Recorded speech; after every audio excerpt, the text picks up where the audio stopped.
I've had a lot of experience with art of problem solving, and we used it almost exclusively for our math team when we were traveling a lot. So anyway, I love it. Okay, let's look at number 1.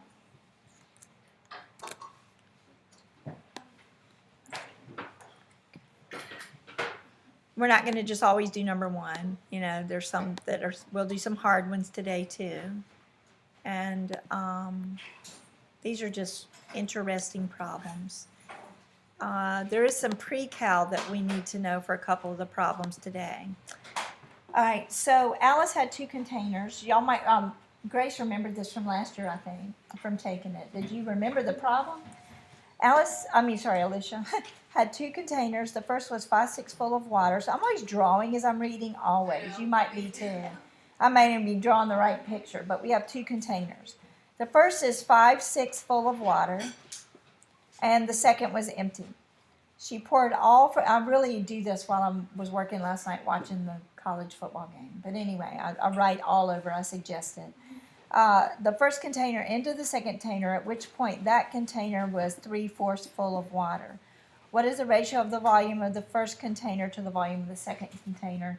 So what I did was a method I use a lot on standardized testing is I picked out a number and just found it. But let me let y'all run with it.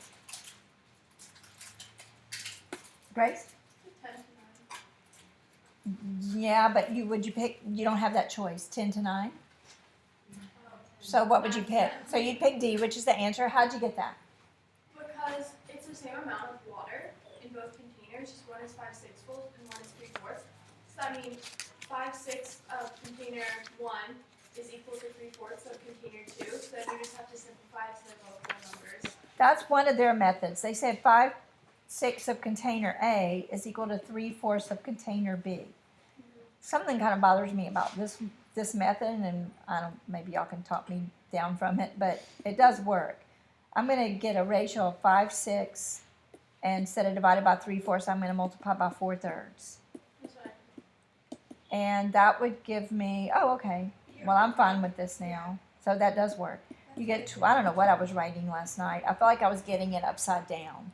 But right now it is 10 to 9, B to A. But they wanted the first container to the volume of the second. So I'll flip it over. Thank goodness they didn't have them both. So be careful. Yeah. They do that on the SAT. Yeah. They just have both of them. They'd have both of them. And usually if you see 2 of the same number, it's one of those 2s if you're trying to guess. Yeah. But not always. Anyway, great, so that's a great way to do it. You might want to pick out a number, like I picked out 60 because of the 5/6. So I said 5/6, what if the first container had 60, if full was 60? So that would give me obviously 50. And then I said 3/4 of the second container has got to be that 50 because I pour it in here. Does that make sense? Yeah. And so then I got X was 200/3, which was unfortunate, but that's okay.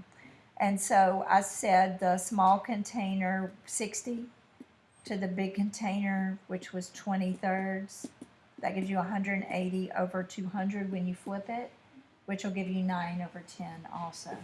So picking out a number is fine too. I don't know why I was getting mine upside down last night when I was. Maybe you just divided the B with it, so you got I did. I thought I was doing A is to B, so move the B over. So that would be 3/4 times 6/5, but it works perfectly. You get 9 to 10. Okay, just read the question carefully. All right, now the next one I want to do, since the 10th graders aren't here, I have some really fun ones. I don't know if anybody remembers last year from taking it. There was one about frogs jumping on a lily pad, which is really fun.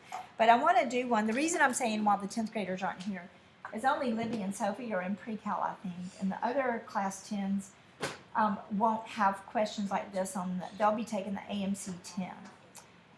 And y'all will all be taking the AMC 12, okay? I wish Alex was here. Oh, anyway, or whoever else, Morgan comes sometimes. But let's do one that requires some pre-cal. So I'm going to question 12. All right, question 12 is pretty intense. but it's very doable. A lot of times it's like an endurance sport, but you got to pick out the things that are going to work the fastest for you. And I think sometimes the hardest decision on math contests is deciding whether, do you abandon what you're trying to try something new, or are you almost there and you got to keep going? That is a hard decision. There's not a whole lot I can do about that other than give you experience. I think I gain a lot of that just from experience. Okay, on this one's super cool. I love this problem. Right triangle ACD is right here. I'm going to call this triangle 1. And AC, and then we have ABC. I guess I don't need to really read all of that. In fact, I think I called this triangle V and triangle W, and you'll see why in just a minute. If I called it 1 and 2, I got it mixed up with my 1s and 2s that were already in the problem. All right, by the Pythagorean theorem, I know this is root 2. Okay? Are y'all okay with that? A squared, okay. All right, it tells you, this is real important, the two triangles have equal perimeters, or you couldn't pull it off without this. So now when I did the Pythagorean theorem, or you know your 45-45 ratios, I know that 1 plus 1 plus root 2 is the perimeter of triangle V. Okay? So the perimeter of triangle W has also got to be 2 plus root 2. Now, I already have this root 2, don't I? But I can see these are not, provided that it's drawn to scale. And usually they say if it's not drawn to scale. So if you also want to guess on the SAT or on the AMC, if there's not a note, this is not drawn to scale, you can guess what it looks like because it is drawn to scale. They provide you a note if it's not. Let me keep moving. I know this is not 1 and 1. But I know that these two sides, I'm going to call this X and Y. Those two sides have to add up to 2. How can I find them? 2x times cosine 4x. Say it louder. Yeah, we have right triangles. That's real important. Pythagorean theorem? Oh, is that what you were saying? Yeah. Okay. Now, can I be more clear about X and Y? Yeah. If this one's X, would y'all agree this one's 2 minus X? Because they add up to 2. So I'm going to say X squared plus root 2 squared equals the hypotenuse squared. I keep a distance, girls, I feel like I work math team problems instead of like this. I feel like I look at them like, because I want to keep my distance and go, do I want to FOIL this out? Do I want to do this? Do I want to do that? So you're always looking for the big picture. I did decide to FOIL this out on the right-hand side because I could see my x squareds would cancel if I did that. A lot of times I'll leave it as a quantity that I'm going to square root. But this gives me 4 minus 4x plus x squared. Everybody okay so far? All right, so it gives me 4x equals 2. So look, I know x is 1/2, and therefore this side is 3/2. So I know these sides now. They add up to 2. Now you have to do. All right, Kennedy, do you see how I got the 1/2 and the 3/2? Because I knew this one was 1/2, and I knew that this one had to be had to add up to 2. Okay, now what? Oh, let's look at what we're looking for. We're looking for the sine of 2 angle BAD. All right, here's angle BAD right here. And do you see that I don't have any opposite hypotenuse in that big thing? A student like all of you should think, oh, but I could use the angle addition. Like, couldn't I call this angle V and this angle U? Well, time out. I got to be really careful. Sine, angle BAD is equal to the measure of angle V plus angle W. So I just started calling those angles V and W. I have a question. Hang on. And I don't know if y'all remember, you might have forgotten, but we talked about a lot in class, and y'all just had, talk about a lot in class, and y'all just had it. Sine 2A equals 2 sine A Oh, no. cosine A. Double angle, did y'all see that double angle? Double angle identity. So I'm going to need the sine of angle BAD and the cosine of angle BAD. Okay, Sophia? I was just gonna say, if you use your calculator and do like the inverse of sine, cosine, whatever, and find that angle and add it to 45 and then do 2 times that and sine of that, would it give you an answer?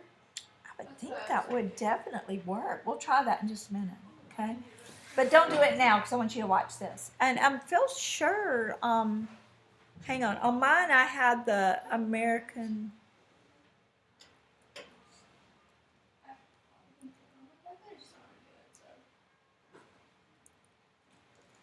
here's the teacher's manual. So What are you doing? he's reducing something. Trying to find problem that I think the book, or mistake I think the book made. Oh, is that the one that we were doing? Yeah, I think it's possible to do it, and I don't know why the book, I can't tell if it's a misprint or if they're serious, but they asked you to do something in a certain form, Yeah. and then they give you an answer that doesn't have the form that they asked for. Yeah. And I'm like, what the heck? Kind of difficult. It's not, it's just tedious, it's not Yeah. difficult. And if you make one mistake, it's Oh, Yeah. okay. It's really good I checked this because different tests are different ways. Calculators and electronic devices of any kind are not allowed. Oh, there you I go. thought they were allowed. I can't use a calculator. Yeah, okay, so we can't do that. AMC? Huh? Chocolate now. Yeah, I'm on the teacher's manual of the AMC. So calculators aren't allowed. Some standardized, some of these contests we can and some we can't. Oh, like we could use them in the, yeah, and in Mandelbrot last year I think we could use them. Anyway, back. Oh, definitely would have gone with this then. Did you do some? You did some. Oh, did you join us kind of late last year? We did Mandelbrot last year where it had 6 problems on a sheet. Oh, no, I wasn't here. Okay. You may not have done it. Okay. Anyway, sine 2a is 2 sine a cosine a. All right. In fact, you might want to quit saying BAD. It's kind of it's not okay with your geometry teacher to call that angle A, but in your work on a standardized test, it's okay just to call this sweepy thing in your own head angle A, so you're not writing all these letters. You make your own decisions there. But in the solution manual that I saw, they actually called this BAC and CAD. I don't want to keep writing all those letters. That's why I named them something, because I want to be really short. All right, so are y'all okay in our little class today if I just call it angle A, because nobody's going to see my work? Okay, so I'm going to say the sine of angle A is equal to the sine of angle V plus W. I'm going to quit writing the angle sign also. Sum and difference identities. Sine A cosine B plus cosine A sine B. Oh, gosh, my head. You're okay. You know it. Explode. Sine A cosine B plus cosine A sine B. Okay. So now let's find the sine of V. So here we are in V. This is V. Sine is opposite over hypotenuse, 1 over root 2, which you could call square root of 2 over 2 if you wanted to, but I'm going to keep moving. Cosine W. Cosine is adjacent over hypotenuse, root 2 over 3 halves. Cosine V is adjacent over hypotenuse. Sine of W is 1/2 over 3 halves. So the root 2's cancel, and I have 1 over 3 halves, which is 2/3, plus what happens when you have 1/2 times 2/3? It's 1 over 3, so you get 1 over 3 root 2. That's the sine of angle A. So this is 2/3 plus 1 over 3 root 2. And you feel kind of bad, like, ooh, am I headed toward those little simple answers? Okay, now I've got to find cosine of angle A, because the identity for sine 2A was 2 sine A cosine A. All right, so that equals cosine of v plus w. But do you see why you want to pick and choose out of your problems? Because you have basically, if you're going to work all 25 problems, you have 3 minutes per problem, which is a fairly long time. But you're not going to work them all. You're going to pick the ones you can work. I myself would pick this one because I can work it. I just got to stay with it, okay? Grace, if I ask you to remind me of things to memorize, I need to give you the identities. You need to walk in there knowing those for the 12, okay? All of their identities or just specific? Yeah, they don't care. Once you learn this, like I say as a calculus teacher, I don't care if I say 4 plus 7 is 11, you're supposed to still memorize, once you're taught it, you're supposed to know it, to us. I know it all. Okay, well, let's keep moving.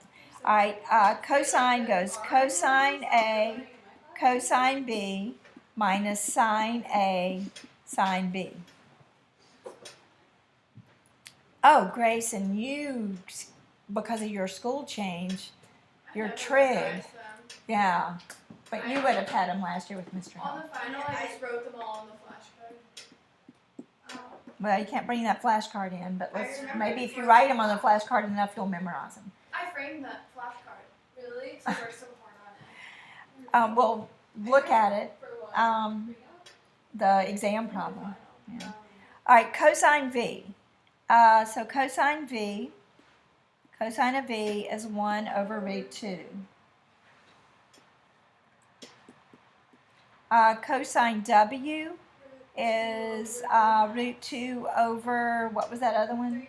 3 halves. Root 2 over 3 halves. And sine of V was 1 over root 2. And sine of W was 1/2 over 3 halves. All right, so this gives me that 2/3, doesn't it? Yeah. Minus, I think, 1 over 3 root 2. And when I got that, I noticed they're conjugates of each other. And I tried to think to myself, should I have known that? But I didn't think very hard because I was also watching football. But I thought, should I have just known that? However, they probably structured it because with the conjugates, we're going to have some things cancel out. So I have 2 times. That's 4/9. I'm not going to bother with this and this because they'll cancel each other out. And that's minus, I can't read my writing, is that 1 over, 3 or 2, yeah. so that's going to be 18. So let me write it down here. It's 2 times 4/9 minus 1 over 18. Couldn't you just do the sum and difference of squares? I mean, the difference of squares? Yeah, isn't that what you did? That's what I did. Okay, got it. All right, so this is 2 times, get a common denominator, so this is going to be 7 over 18, and the answer is 7/9. That's not the one I would have guessed. I've been using standardized test-taking skills. But, however, I'd be highly suspicious, but I don't know. That's not the one I would have guessed. Once I got all the 3's and stuff in there, maybe, I don't know. Like, if I were to guess, I wouldn't guess B because the angle's 45 and the sine of 45 is... Well, you know it's bigger than that, yeah. Yeah, so I wouldn't guess B. I think I would have guessed B. Yeah, me too. I would guess You know what? D would be a good choice based on what you were just saying, though. As far as like, look at the sine of this angle. I know it's not a right angle, but I talk about this some in my class. Just we talk about it some when we're doing integrals. The common sense behind stuff. Like this answer, if you sort of, I wonder if some people with critical thinking skills just sort of extended some of this and thought about what the ratio would be with opposite to hypotenuse. It's got to be close to a 1-to-1 ratio. I bet you there are some people that just, but then you're deciding between 3/4 and 7/9 maybe. It's interesting to think about though, isn't it? Okay. All right, the next one I'm going to do is, this one was really aggravating, but we got to do it. It was really fun, I thought. Let's skip on down to problem number 19, because I hate to always just do 1 through 8 kind of questions, but we just did 12. All right, so getting close to the end, a lot of times that's what you see on YouTube, like somebody's like, watch me work the last 5 problems, because a lot of people are tired or they think they get harder or both. All right, so 19 is very interesting. Did it get harder? I can a lot of times do the ones at the end better than I can at the beginning, maybe just depending on what I'm used to. All right, so don't y'all feel smart? Look at that. Okay. No, I don't. Um, I didn't get that problem. I think I stopped halfway until I realized. I understood it, I just wouldn't have done here. Yeah, I would have made some mistake. okay, so Rashawn, Sylvia, and Ted play the following game. Each starts with $1. The bell rings every 15 seconds, at which time each of the players who currently have money simultaneously. By the way, some of the longer ones are easier Really? when you have to read all these Sometimes I words. skip it, Yeah. I just like it. I know, I don't want to read all that. Simultaneously chooses one of the other two players independently and at random and gives $1 to that player. So if I gave y'all all $1 and in 15 seconds a bell rang, you would have maybe already decided who you were going to give it to. But what could happen in this paragraph is maybe Kennedy and Sophia had already decided, oh, I'm going to hand my $1 to Grace. Then she's got $2 and she's got to hand it to one of y'all. One of you could end up with no money. Then the bell rings again and it all happens. Okay? For example, they just said all of this. One of the possibilities. Where's the problem? In the second round, Rashawn has, okay, so I told all that. But the problem here is this, which we're going to expect some 2020s in this year. Remember how that's going to happen. What is the probability after the bell has rung 2019 times? We know to pretty much discount that because they don't want us to figure it out 2019 times. I actually thought about it rings 4 times a minute. You know, and I don't know. I thought about going that route, but I thought, let's just calm down and try the problem. So the bell rings. So this is round 1. Let's write all the possibilities that can happen. And so I just started right now on the first round, the things that could happen. And we might need more than that. So the bell rings, and so this person could give Rashawn $1. Rashawn could give, oh no, that could, because this person has to give. So that could happen, and this could happen. Does that make sense? All right, let's just look at the R. Who could he give his $1 to? He could give it here or here, so let's try a new scenario. I drew a lot on my paper. Here's our dollars. All right, so both of these people could give this person $1, and that would be okay. And this person could give their $1 here. But couldn't it have also gone this way? As we start to move a little faster through it. All right, so now what else could happen? Let's go RST $. You kind of get a system down. Couldn't both of these people give $1? And so this person has 2, so I'm thinking it probably could go 1 0 0 1. Okay, because what's the T's name? Ted has got to give somebody. He could give this $1 or this $1. Are y'all okay so far? All right. Now that I'm looking at my pattern, remember how I said I don't have my head buried in the problem? I'm kind of looking at it like this. I see all those 1, 2 zeros going on.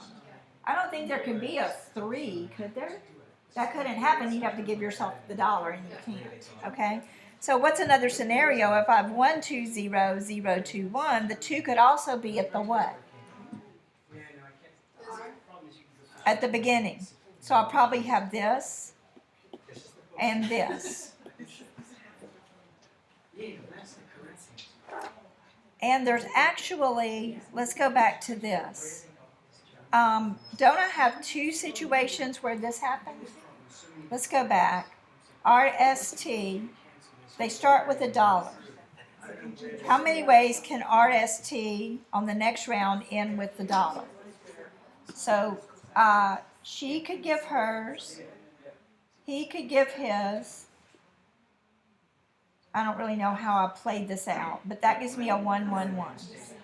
All right, is there another way? Let's do it in, well, you're not going to probably have 2 color pens, so you can have number 2 pencils. What else could have happened? Couldn't Rashawn have given it to this person? Yeah. So I'll squiggle that as a new way. She could have gone here, and he could have gone here. So that was another one. Are there any more? Oh, no, I know. I think there's just two. 2 out of what? Okay, so there's only two ways for them to all end up with $1. Okay, because there's 3 people, and you can't give $1 to yourself. So it could, I don't know, you could pause and think about that. How many do I have right now? So in the first round, there are 2 out of 8 possibilities for, what was the question? Each player to have $1. Well, no matter what scenario it ends on, when the 15-second bell rings again, all of this repeats every round. I don't care if it's 2019 times or 4 times. Because if I start right here with that scenario, then all these other things, you might want to go through one more round to see it and to double check. But y'all see that like repeats itself, it all unravels over and over again. I'd probably go through 2 or 3 rounds, which you've seen me do. A couple of times, not rounds necessarily, with a number like 2019. So you may want to guess 1/4 and then come back and try the second round and see. But you all know how the ability now to go, what are my scenarios here? Interesting. So the 2019, either it doesn't matter when they give you the 2020 this year, or you'll notice a pattern. One of those 2 things will happen. Okay? All right, because they don't want you to do it 2019 times. So I kind of like those problems. All right, let's do one more. Let's do the lily pads. That's number 16. All right, so I'm doing some later problems, which is good. All right, so we're going to number 16, and we'll end with this. Don't read the explanation. There's other places to look at the questions without seeing the answers. I like this problem. I would have done this one myself. What just happened? Oh. Insert.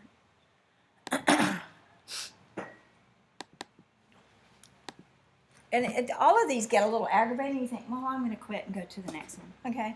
They're lily pads numbered 0 through 11.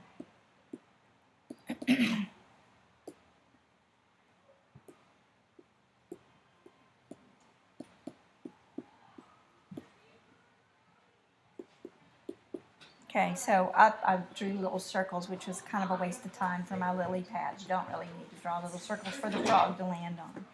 All right, here's the rules. There's predators on 3 and 6. And there's food on number 10. Fiona the frog, the frog's name's Fiona, sorry. Fiona the frog starts on pad 0, and from any given lily pad has a 1/2 chance to hop to the next, and an equal chance to jump 2 pads. So the probability that Fiona reaches pad 10 without landing on 3 or 6. So let's look at our scenarios. It looks astronomical, like that looks scary unless it's E, all right? All right, so let's go 1, 2, 3, 4, 5, 6, 7, 8. That could happen. So you have 8 1/2 chances. Because she said that there was a quiz before we went on break. And you add them. Do you have class units? Why would you ask me? I thought I just did it naturally, and so, or do you multiply them? You multiply them, sorry. Yeah, because the chance you'll get to the second lily pad would be a 4th. So you multiply them. So you have 1/2 to the 8th, which is 1 over, I wrote it down. Is it 256? I think 256. Okay, but what else could happen? You can jump 2, but then you're going to have to jump another what? 2. Don't really need a decimal. All right, then I guess then you could go 1. But then what are you going to have to do? 2. I'm right here. Then I could go 2 and 1. And then I would look at I looked at all the different scenarios of jumping. And I got 1 over 256. I listed 1, 2, 3, 4, 5, 6 ways for him to get to the food. So it wasn't bad. It was kind of fun. Because you could also have gone 2, 2, 1, 2, 2, 1, or 2, 2, 1, 2, 1, 1, 1, and then you have 1/2 to the whatevers. And so I have 1 over 256, 1 over 128, 1 over 128, 1 over 64 were the quickest ways to get to the lily pad, and then 1 over 128. I just listed them like this, all the different jumps, and I only found 6, and then I added them together. Does the 11th pad even matter? 11th pad does not matter. Does not matter. So You would never go to it for any reason. so at the end, you just add them all together. You know, I did incorporate the 11th pad, and I got the right answer. But I guess technically, all of them could get here and come back. Wait, what was it? 15 over 128? I got 15 over 128 with these. So you just added all those together? I got a common denominator of 256 and added them all together. I don't think they went to the 11th pad either.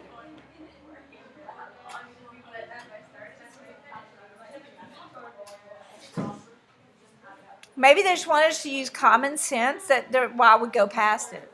There'd be no reason to do that. If there's not another predator. All right, thanks, girls.